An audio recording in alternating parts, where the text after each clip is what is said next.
good evening. We are Coping Life Talk. Today we are hosting Christine Buchtel. Did I say it right? Yes, yes. Welcome, Christine. And and you did some coaching. Thank you so much for your help. And as always, we have our two co-hosts, Candy Sheehan and Scott Kiddle. Just a few words that today we will have a fascinating topic, noteworthy parenting. How about that? And the parenting is an important topic on many levels, but especially now with COVID and all these gadgets and electronics and all these restrictions that we have. And I personally am worried also about human trafficking, children disappearing. And this is so important that we all act together. So welcome, Christine. We're excited to have you today. This is, by the way, our number 80 podcast. Wow, 80. that's awesome. Congratulations, Candy and Scott, our co-hosts, because Candy and Scott, we started back in 2020. From our home, Scott is my husband, and we started just simply helping people to develop coping skills, to understand what's going on in the world with COVID and how we can survive, but also survive with dignity and love and care for each other. So Candy stepped in, and it was just an amazing, amazing journey. So, Christine, how did you come up with this idea? What is your mission? Noteworthy parenting. Could you please share with us? And first, Sure. introduce yourself. Oh, sure. Well, I'm Kristen Buchtel. I'm the mom to four adult children now, and the grandparent to one little boy who is delightful. And as my how this all started was as my kids were approaching their teenage years, I started worrying about what our rules and routines were going to be. Technology was just really starting to, hit its stride at that time. And so we were on a vacation. I talked to my husband and I said, you know what? What were the rules when you were a teenager? Because we had met when we were in college. Did you have a curfew? Did you have to work a job? And we realized that we had completely opposite experiences as teenagers. I had to have a job. He didn't.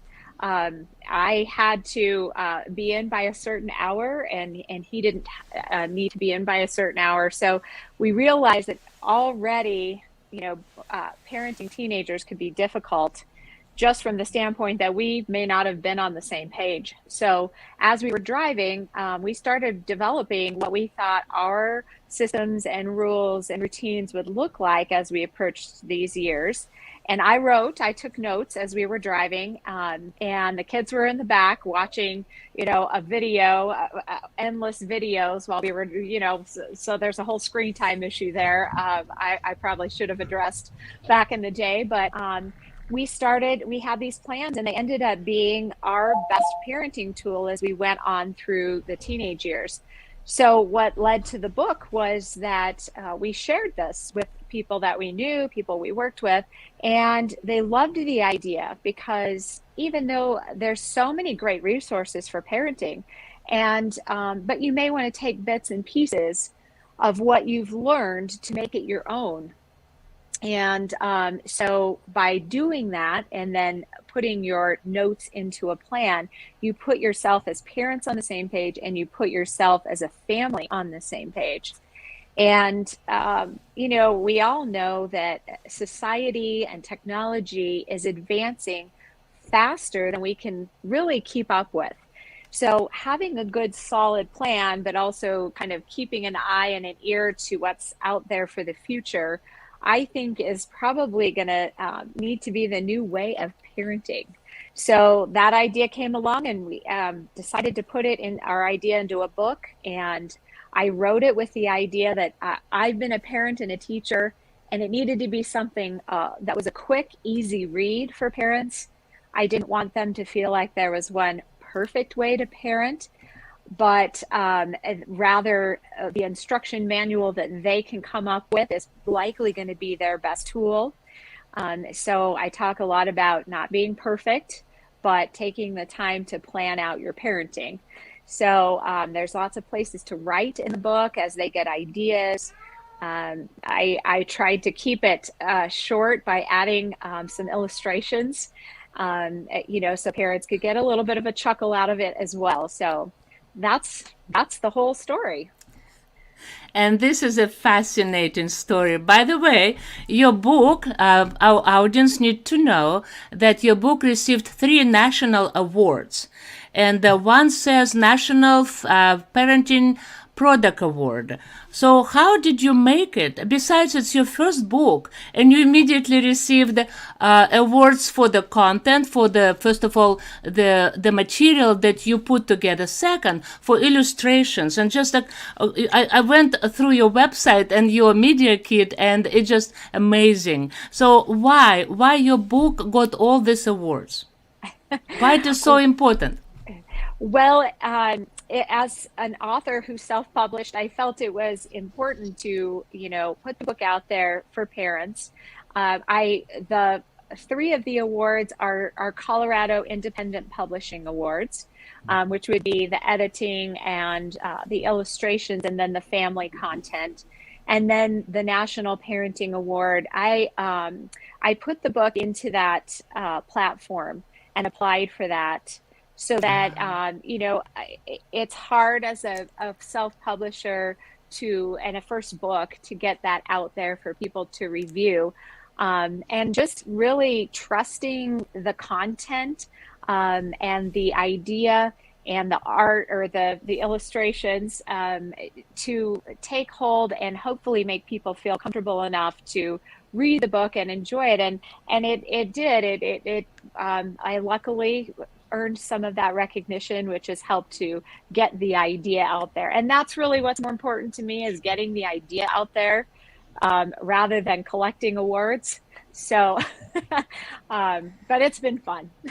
It is fun, and I think it is this recognition points at the fact that how important this book was, and probably much waited for. And as you said, it is written in a very simple way, that it is easy read, not complicated, but also I love your mission. So can you spend a few minutes on your mission? Because what I understand, it is letting kids be kids and giving parents peace of mind. And I just loved it. But what does it mean? What do you put into that? Well, you're right. I think as a parent myself, and then as a teacher, I talked a little bit with Candy about being a teacher, and having those parent-teacher conferences where parents come in and they're worried, they're concerned. They've tried one specific book or one parenting class, and maybe they've found pieces of it that worked for them, but it's not fully working for them.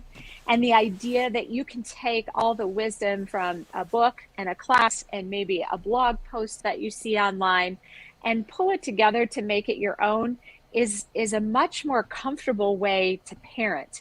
And so I don't tell parents how to parent. I plant the seed of creating their own plans and give them tools to be able to do that and be confident in their creation of their plan.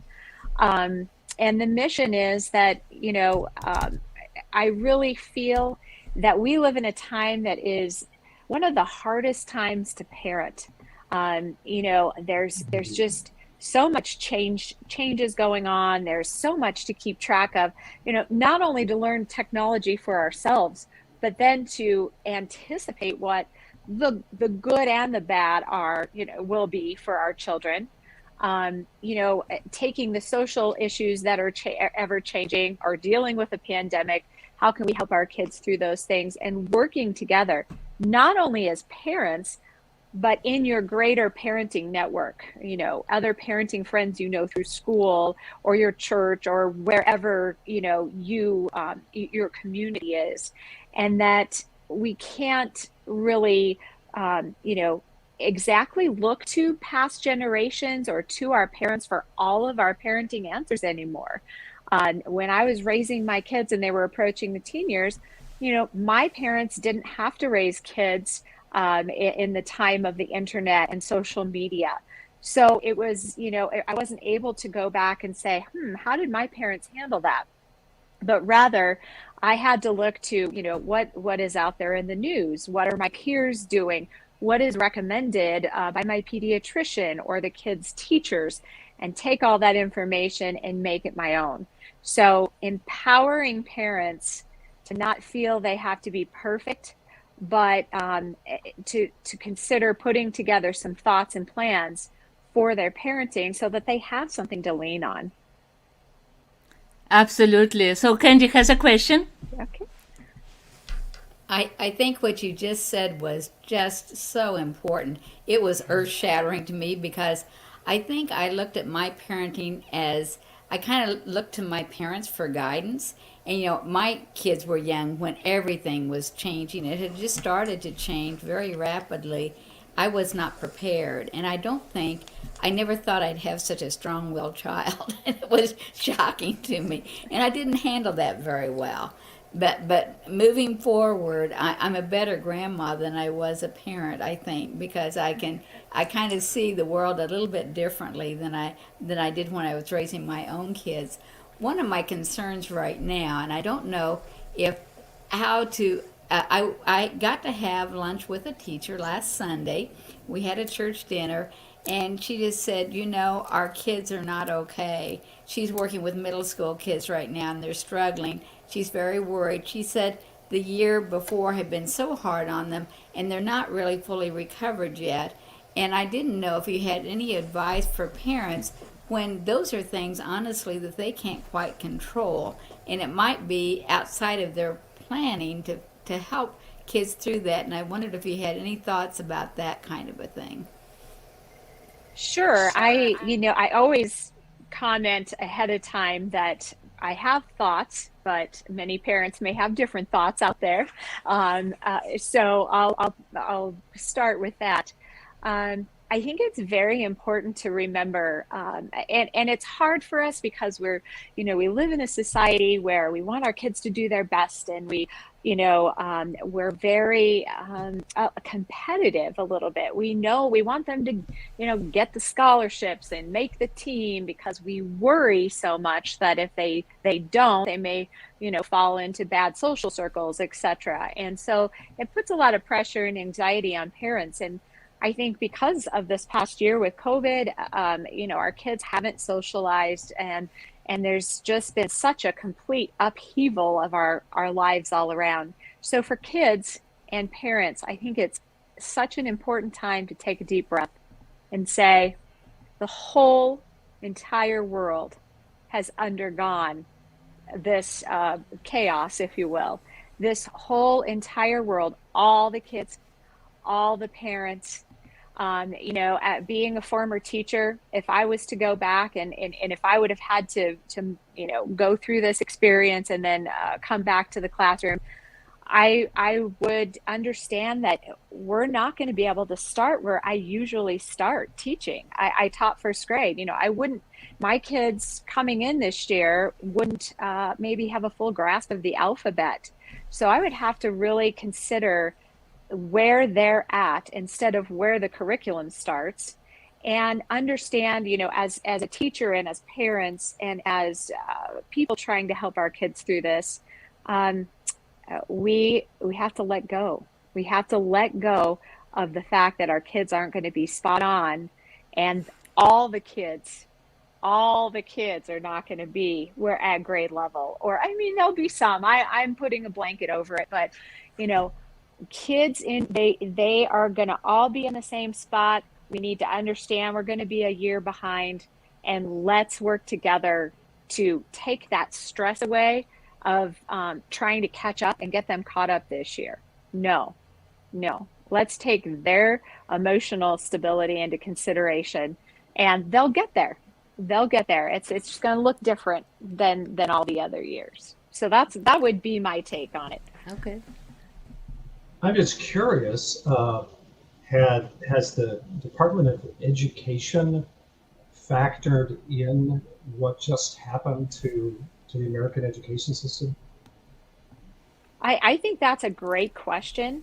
And I believe that, I don't know how you feel or what you're seeing, but from what I've seen, it seems like they have been working so hard uh, in general, education in general, to just keep up and to get kids online and to try and at least teach something this year. And they've been so shaken themselves with all the upheaval, dealing with teachers trying to learn technology, kids trying to get on, parents working, that I don't think anyone's really thinking about that. I think they're thinking, let's get these kids back in school and let's roll forward the best way we can. I think down the road, yes, when people have had a chance to say, okay, the kids are not testing where they were, 2, 3, 5 years ago. So how can we, bridge that gap? But I think they're still drowning, I would imagine. Survival mode. Yes, Yeah. so that's my guess. Okay. I have a question. When do you recommend parents to start working on their roadmap? Is it too early if they start from like birth, or it is a certain age that you say, okay, now it's time to begin, or maybe you say, oh, that's too late. No, well, it's not too late until they're maybe adults and moved out. That might be, but I think there's a couple of stages where parents naturally will fall into this creating a parenting plan. Surely, as you're a brand new parent, I do feel that when you become a parent for the first time, you're in survival mode that first year or two. And there's so many great resources to help parents month by month that are out there. So more, I would guess, 2, 3, 4 years old, where you're trying to set those routines. There isn't as many resources for month by month because the kids have developmentally are slowing down just a little bit, as far as, what you're looking at, the changes that they have, etc. So, I think probably preschool age is a good starting point, because then that's how you build your foundation.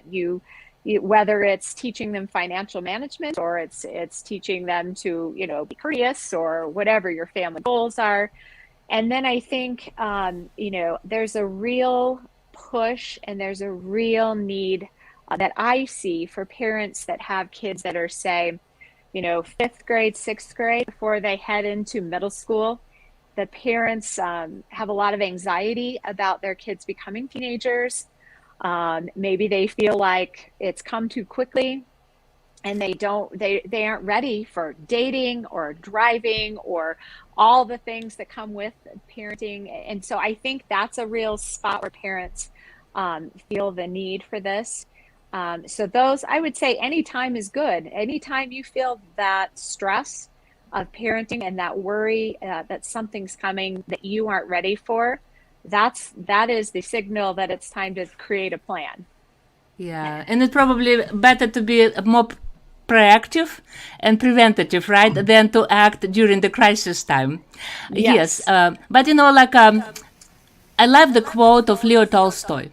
The reason I ask you about the right age is Leo Tolstoy said that if you did not put everything into your child until the child is longer than when, he talks about the how wide is the twin size bed. So when you put a child across the twin size bed, and he is longer than that size, then it's too late. So, and I try to convert it into age, and I think he's talking about 5 years old. So what he says is like, if you did not invest into a child all the values and all the principles and everything that is important in your child's life, then it's too late, because the child absorbs all these principles and the foundation at the very early age. But still, what I hear is it's never too late.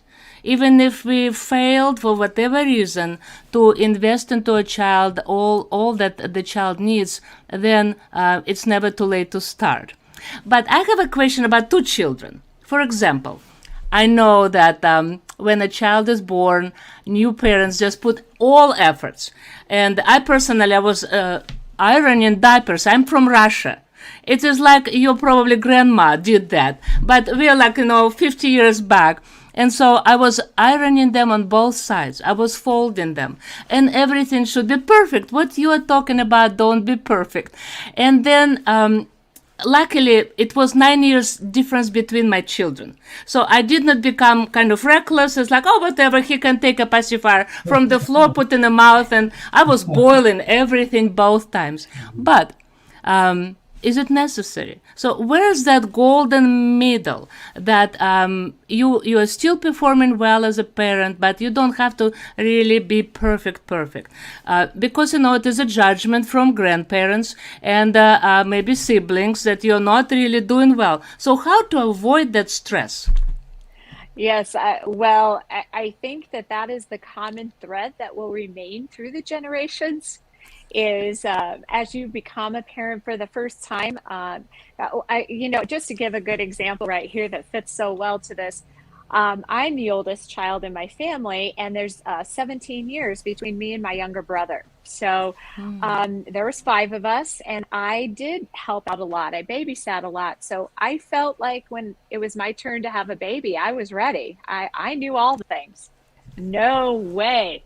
It was a rude awakening for me. It's exhausting, and you worry about your child a lot different than you do your brothers and sisters.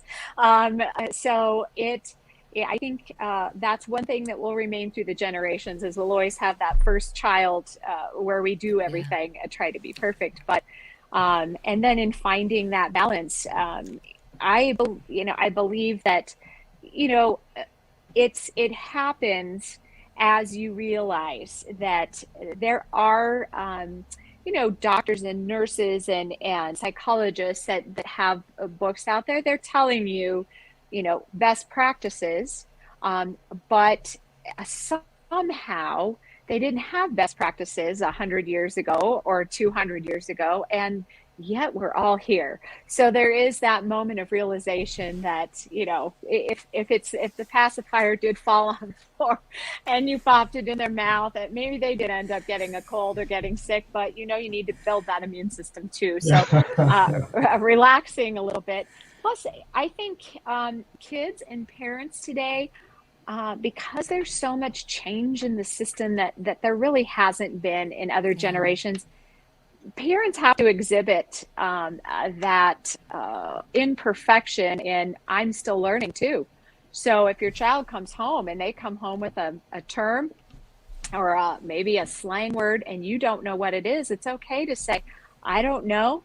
I'll look it up and let's talk about it. Or what do you know about it? What can you share? And let me look it up and we'll talk about it. So I think there's going to be a lot more imperfection in parenting than there has been in the past. But that's good for kids to see because they're living in this world. They're going to be parents in this fast-paced world someday. So that's a good example for them. That's a wonderful. So yes, Scott. I was gonna say, I've heard it said before that as a parent, you are not the child's friend or equal, but you are the parent. Can you speak to that either one way or another? Sure, sure. Um, I I feel like I don't know how you all feel, maybe the same. That really seems to kick in around teenage years. Some parents Mhm. wanting to befriend their kids and be the cool parent. But I talk in the book. I have a chapter. It's called "The Three Gears of Parenting," and I think it's really important for parents to set a good foundation, and the three gears kind of work together like the gears in a clock. One pushes the next gear forward, which pushes the next gear forward. So I try to convey to parents that you don't need to be you need to have a certain amount of respect from your kids, and you don't necessarily need to gain that by being strict or harsh. But the first gear is called family bonding.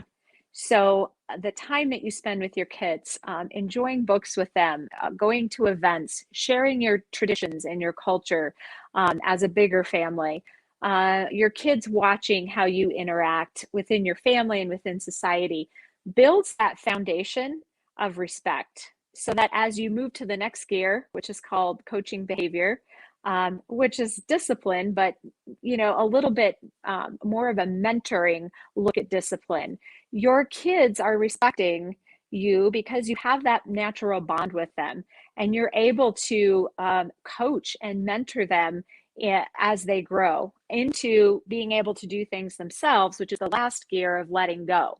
And parents can let go of those tasks as the kids, take them over and as they become adults, etc. So it's kind of an ongoing process. And I think by looking at parenting that way, it helps for parents to see I don't really need to be too authoritarian and I don't need to be too permissive, but there is a balance in the middle. And I even have a piece of an illustration in there where you have a teeter totter and it leans one way when the parent is too strict, and they're, and then the other way when they're too permissive. But when it's balanced, it's not a straight teeter totter. It's still moving a little bit as you're, you know, working with your kids. I mean, there's times you need to be a little bit more strict, and there's times you need to be, let them try something and see how it goes, a little more permissive. But as far as being their friend, that comes when they are adults and they move out. So doing our job of guiding them and mentoring them, is really the goal now, so that we can reap those benefits of friendship down the road when they move out and they want to come back and ask, for advice. I call it becoming a parent consultant. They're going to come to you and say, hey, mom, hey, dad, how do you deal with a child that's been up all night? How do you, what's the best renter's insurance, etc. So that's when you become more of a part of their life as a friendship. So that would be my take on it. I'm not sure if I exactly answered your question, but No, that's a great answer. Great answer. Thank you. I wondered too, you mentioned that time when it's okay to let them try something and let them make a mistake. And as a parent, I know I was a fixer and I would let them make a mistake, but then instead of letting them work out that mistake, I wanted to fix it for them. How do you tell parents to chill and back off? How do you learn that skill? Because boy, I struggled with that. Really struggled. well, Candy, I am just like you. So the same thing. I think what did help us was having plans. So, uh, an example of that would be, my daughter. I had one daughter. She was really the only one that needed a curfew of all four of the kids, and always wanted to, push that out and push that out and push that out. And finally, there came a time where we're like, okay, well, and of course she had to get up for work the next day, and it didn't go so well. And so instead of, which I really would like to do, I would really like to say, well, next time, you should come home by a certain time and you should set your alarm. And it was, it's asking questions. So, well, what would you do next time? How would you do it differently? And letting them answer instead of answering for them. Now that takes practice. And I think that's where a parenting plan comes in that helps, because you know your plan and you feel confident in what your plan is. And it gives you the confidence to ask them the questions instead of tell them what the answers should be. And the older they get, I think the more questions you ask and let them think through what their answers are. But I agree, it's hard. I'm a fixer too. Okay, go ahead. How much would you say that your pedagogical training as an educator has informed your pedagogy at parenting? Well, I went back to school as my oldest was probably late elementary school. And I would say that had a huge influence in this parenting plan, because I realized, one of the things I like to talk about is, as a parent, I fell into the trap of, gosh, I've told you once, I've told you twice. How many times do I have to tell you? And as a teacher, you spend that first month of school just teaching routines in first grade, how to use a bathroom pass. And not only do you tell them, you act it out. You walk with the whole class to the bathroom and back. You practice it that whole first week, and I thought, wow, all these years I've been telling my kids once or twice, but I haven't been modeling. I haven't shown them how. I haven't done it with them and seeing how they progressed and then say, hey, are you ready to try it on your own? So it was a huge influence. And then also thinking ahead, the thinking ahead about what will your classroom routines be? What lessons are you going to teach next week? Those were all huge pieces in this process. That's an excellent question because hands down, it was a huge process or Yeah. piece of So, the process. so teaching by example. Ken, do you have a question? I was just, one other thing that came to my mind when you were talking. Sometimes you have a plan in place and you know exactly what you think. You want your kids to be comfortable in their own skin. And I know two children right now. They both happen to be 10 years old. One is a boy and one is a girl. And they are dieting right now because they think they're too fat. And I just, that really just goes against anything. I want them to eat healthy. I want them to be active, but I don't really want them on a diet because they think they're fat. You know what I mean? And so that's kind of someone somewhere said something to them that made them feel like they were too fat or that they weren't okay the way they were. How do you address those things? Yeah, and it's so young. Yes, it is. Those things starting at that age, and I personally, if that was a situation I came across, I probably would look to educating them on healthy eating. And it may even, one thing I really encourage is your pediatrician and getting advice because they're going to know, first of all, they're probably seeing that in their practice.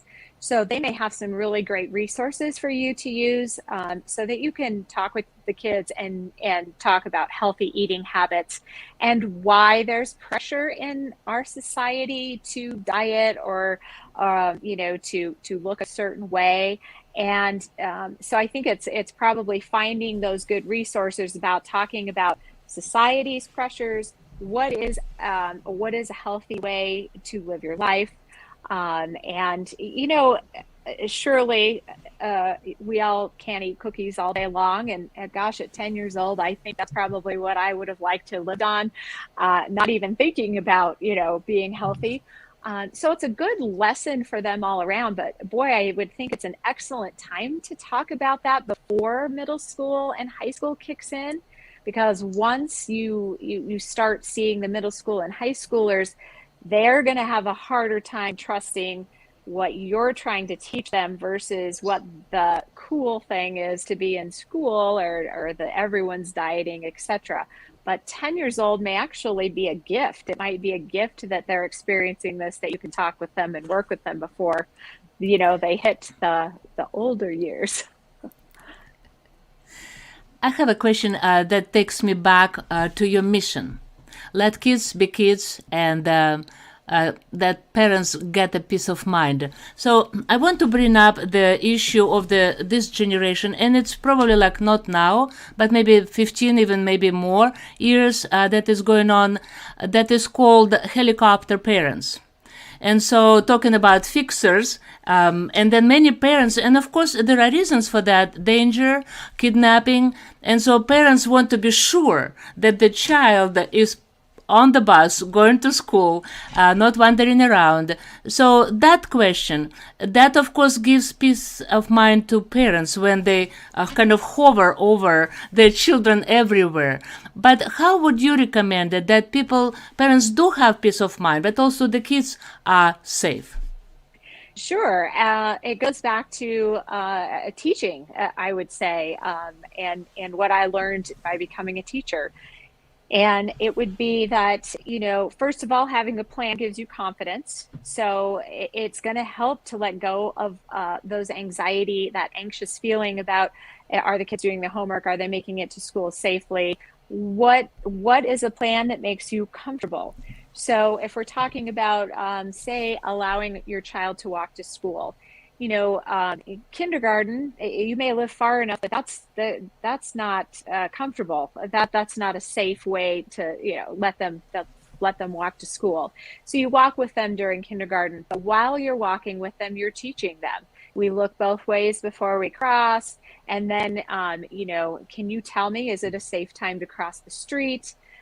We are maybe walk with other parents and other kids from the school together, so that eventually, as they get older, and it may be third grade or wherever the comfort zone is, the group of kids is allowed to walk to school, but maybe you do it, you walk them halfway or three-fourths of the way and then let them walk the rest of the way. Then you back it down a little bit more and as they get older. And, that's where your parenting network comes in as well, too. So you're working together to let go, you're coaching them, you're mentoring them over time, instead of, somebody telling you that all of a sudden in third grade they should be walking by themselves, but you don't feel comfortable. Maybe you haven't taught them well enough to cross the Right. street or whatever. So taking on those plans and thinking it through and planning it out, I think, is really a key to giving the parents confidence so they can let go. And honestly, I feel like parents really do want to let go. It's a lot of stress to hang on to every single thing your child Okay. does.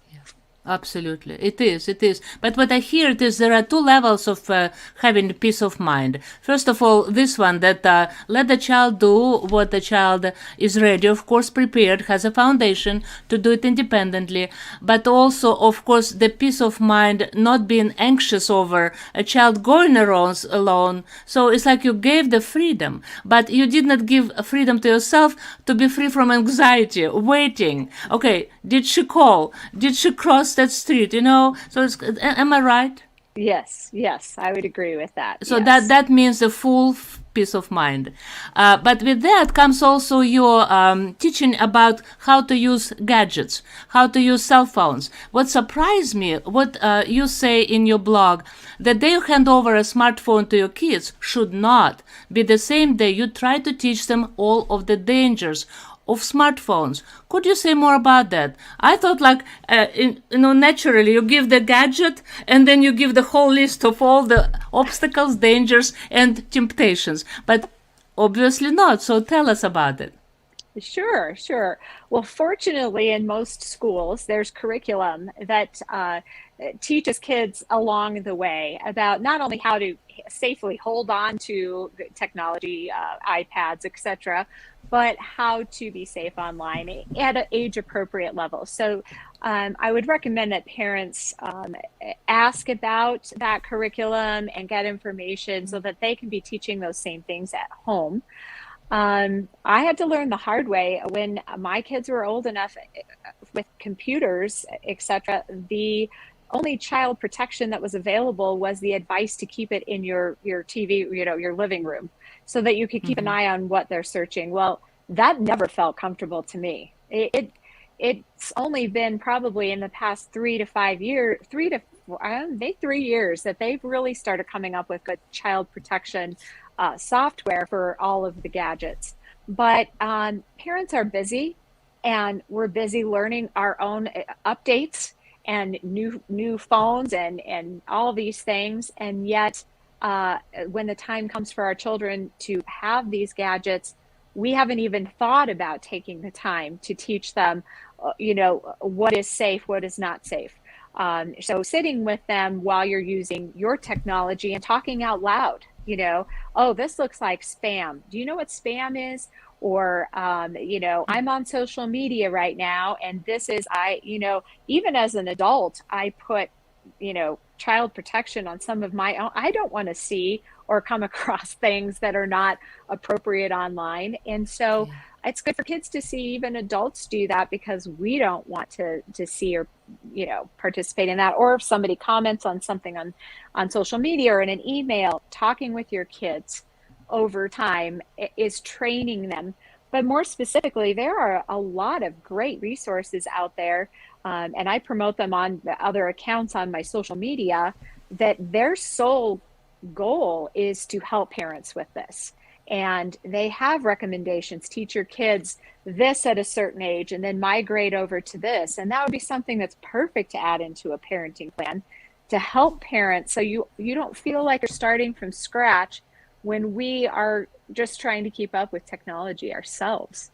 But yes, I've seen so many times that parents hand over the technology, and it's a free for all, and they don't put any protection on there. They don't train their kids. And what's important is, if you are a parent who is conscious of this and you've put the protection on, and it's still important to talk to your kids about all the dangers out there, because their friend may not have that, and their friend may be out there finding and searching and able to Yes. see everything. And your kids need to know, oh, we talked about this already, and maybe those are some danger zones. And then they're prepared, because they're still, unfortunately, they're still able to access their friends' technology, etc., as they get older. Absolutely. Oh, Kenji, go ahead. I wanted to ask you about this. Is something that just seems to have exploded to me, but maybe I just wasn't aware before. So we had a Thanksgiving dinner. We had a lot of people here that had kids, and so many of their kids were experiencing, and grandkids were experiencing anxiety. And I just was shocked by the number. It just seemed like it shouldn't be that many. Has that always been a worry, or has social media really made kids more anxious, or is it COVID that's made them anxious? I'm just curious what your take is on that. But I saw a lot of anxiety in the kids that I was around. I think those are definitely contributing factors. I think it's a bigger picture problem, and I think it starts with within the past generation or two, where we have seen this fast pace of change. And I think it's really hard as humans who, if I write in the book about, back at when the steam engine came along, that changed society, or the assembly line, that changed society at a very slow, digestible pace. But today, it's not slow and it's not digestible. So it is, we've gone from, just since I started parenting teenagers, and my kids are in their, 21 to 29-year-old range. We have self-checkouts at restaurants, or at restaurants and stores. We've had to learn to navigate so many new things, things like Uber. It's not, it looks different than getting a taxi cab when you travel. Security at the airports, or the way you go to a restaurant, the way everything is on our cell phone or our iPhones now, etc. You are managing possibly your news, your email, your phone calls, your schedule at work. And you get in trouble as a parent for looking at your phone too much, but your whole life is on there. You aren't using a phone book anymore. You aren't using a map to get somewhere. So we also not only are learning this ourselves, which I think causes anxiety, because there's so much change even as adults to learn, but that just transfers down into and trickles down into kids, as we're trying to learn and keep up with it. And then we also have to teach our kids. And once you teach your kids, then you hear on the news that kids are now, cyberbullying and all the things. And then you've got to parent to that. There's just so much change in the system. I think for parents and for kids, we all have extra anxiety. And it is a call, I think, to take a step back. We have to accept where we are. We can't necessarily wind back the clock, but also set the example for what some good strategies are to take those anxiety levels down. And it's going to be, I just made a post yesterday about how are you going to relax as a family this weekend? And I put posts out there to just plant a seed for whoever sees that, to say, hey, you know what? Yes, let's sleep in on Sunday, or let's watch a family movie. We need to start planting those seeds of taking responsibility for taking our anxiety down a little bit. We're setting the example for our kids. And that's a perfect advice, because anxiety, I think, is infectious.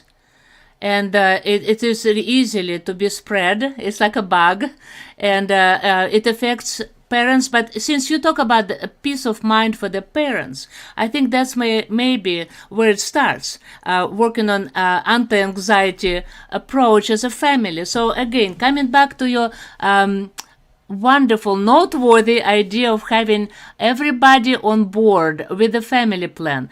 Because I thought one of the examples, now we are approaching Christmas.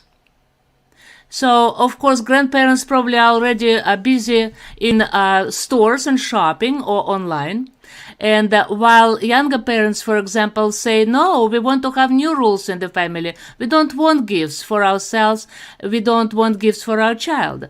Like, for example, my son and my daughter-in-law, they decided, and this is not the first year, that no Christmas gifts, which is important. And this is where I think the importance of the plan, family plan, and having everybody on board is crucial. Because imagine if you have two children and then one pair of grandparents decide to give gifts and another pair of grandparents decide no, follow the rule.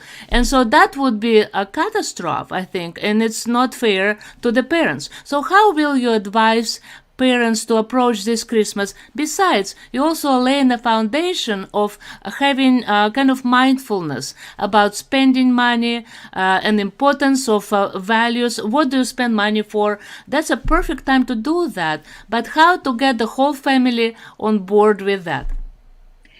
Yeah, well, for sure. And I think that it is hard for young parents to approach, I think, the grandparents or other, adults in the family. I feel that as, and I remember feeling the same way when I was a new parent.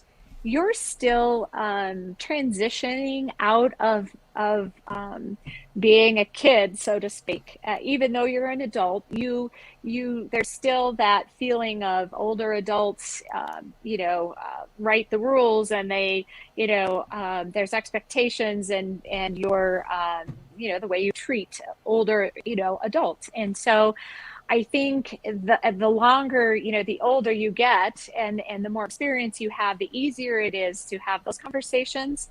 But I think by sitting down as parents, or even as with your kids as a family, and talking about what Christmas can look like, and then sharing that with the grandparents and your reasons why, but also having some options.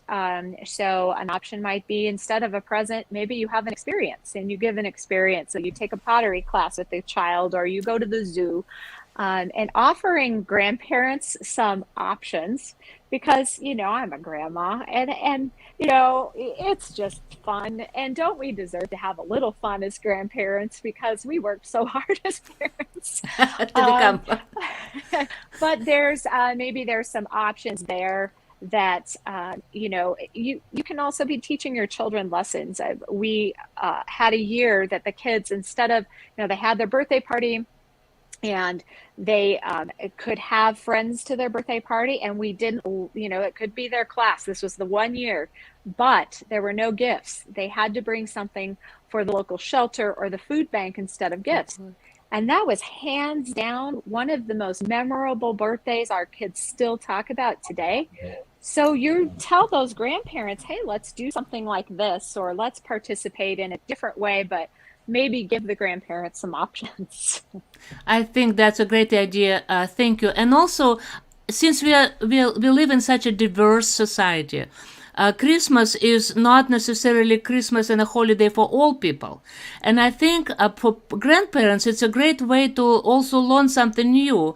If their children, maybe in kind of the marriage is to a Muslim or atheist or a person from a family, and we have to respect that tradition of the new family that merges with ours. So I think it's an excellent way maybe to have a hands-on experience, and maybe simply talking that at this moment that there are other traditions and not everybody celebrates. So I think puts everybody at ease rather than, because I remember once we had a party, New Year's party in our house, and a tradition in our family is to watch a Russian movie year after year on the 31st of December. And so when my daughter-in-law came, and I'm so ecstatic, and I have chairs set up in front of TV, and I have the video ready, and I never thought that it would be so foreign to her, and then almost like, what is going on? Why everybody is laughing? What is so funny about that? So probably like 7-10 minutes into the movie, I saw that she quietly left the living room,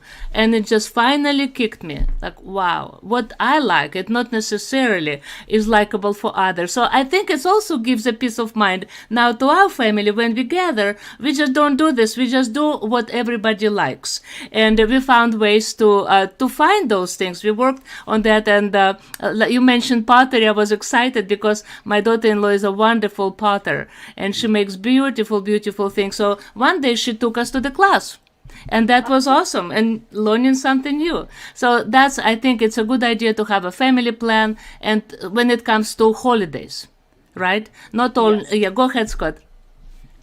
Something you said very early on in our time today about how you and your husband came from different backgrounds. Well, Yes. in my first marriage, from which my 3 children have come, their mother and I came from, I won't say identical, but very similar backgrounds. So that plan was not very difficult to come up with. However, when I married Lydia, and we were young enough, thinking, should we have kids? And of course, we decided against that idea. But I realized that Lydia's parenting approach and mine would be vastly different. Oops. Oh my goodness!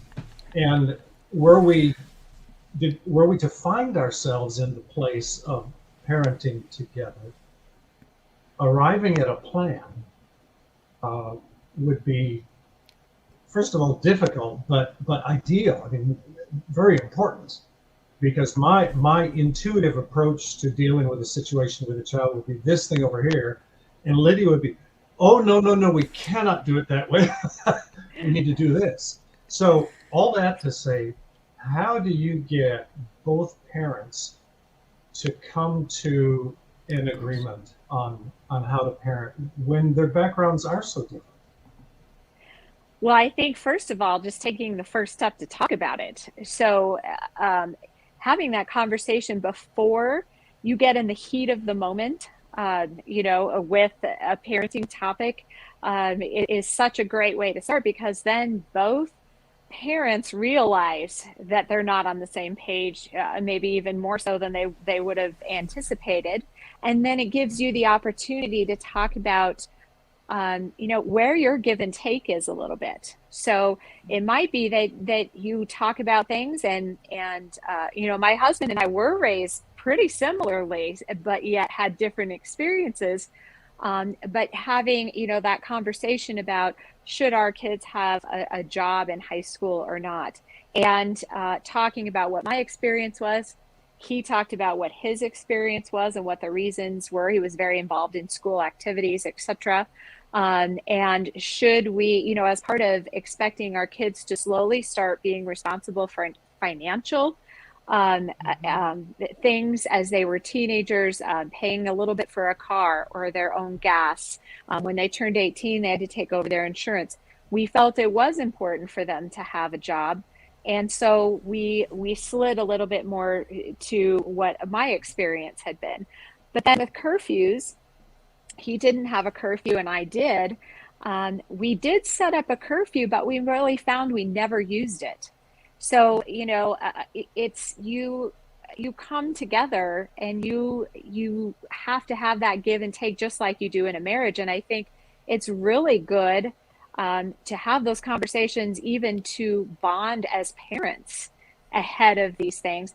And again, it's not going to be perfect, and there might be strongholds that each person has, and then what the next step may be, looking towards other resources, to other people, and maybe down the road, if necessary, getting some counseling on that and what that could look like. So there's a whole range of how to, I would say increments of how to approach that depending on how stuck you are on an issue.